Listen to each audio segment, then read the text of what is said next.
Leo X. If ever a man was produced by the Italian Renaissance, it was Giovanni de' Medici.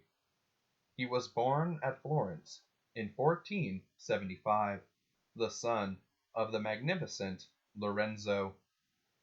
Marsilio Ficino and Politian saw to his humanist education.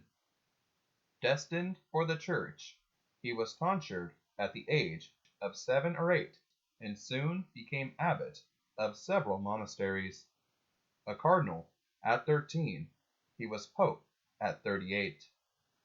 Yet Giovanni had his troubles too. His family was expelled from Florence in 1494. Appointed legate in Romana by Julius II, Giovanni was taken prisoner by the French in the War of the Holy League. But then fortune's wheel spun.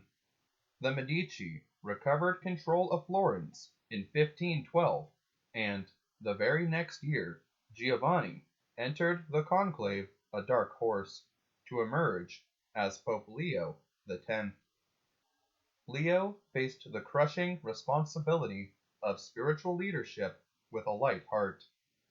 He loved shows and games, and many a game and ballet was performed for the Pope's amusement. A keen sportsman, Leo spent much time hunting. He was careless of the morals of the humanists he patronized, as long as their Latin was Ciceronian. Yet Leo had no scandal in his own life, before or after becoming pope. He was charitable, said his prayers regularly, and even fasted 3 times a week.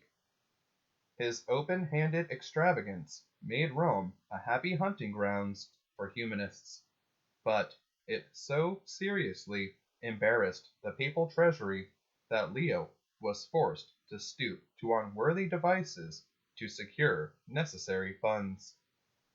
In politics, Leo played a shifty game without much ability, and usually reaped only embarrassment. He completed the 5th Lateran Council, called by Julius. But, though excellent reform decrees had been passed, little enough came of them. Leo's famous achievement was the Concordat of Bologna, an agreement with Francis I of France, signed in 1516, which put an end to the semi-schismatical policy intermittently followed by the French since the Council of Basel. This agreement, which allowed the king to name bishops and abbots, gave him so great a stake in French church wealth that greed would not tempt the French monarchs, as it did others, to leave the church so that they could confiscate its wealth. These advantages, however, were dearly bought, for the Concordat left an open avenue to corruption in the French church. Leo X had been elected by the younger cardinals, and these made so many demands on him that he could not satisfy all. One of the disgruntled dignitaries, Cardinal Petrucci, plotted to poison the Pope.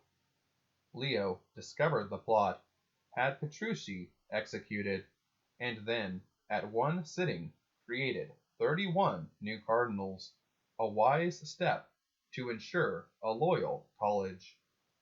Leo had appointed Raphael to proceed with the building of St. Peter's, but lack of funds forced the great artist to chafe in idleness. The Pope granted an indulgence to all who under the usual conditions contributed to the building of the basilica. Tetzel, preaching this indulgence in Germany, stirred a stormy Augustinian to challenge him, and indulgences on October 31st, 1517. From 1517 to 1521, Martin Luther drifted into open rebellion against the Catholic religion. Leo was quite patient with him, but at last, in 1520, he condemned Luther's errors by the bull Exsurge Domine. Condemnations were not enough. By December 1st, 1521, when Leo X died, Germany was aflame.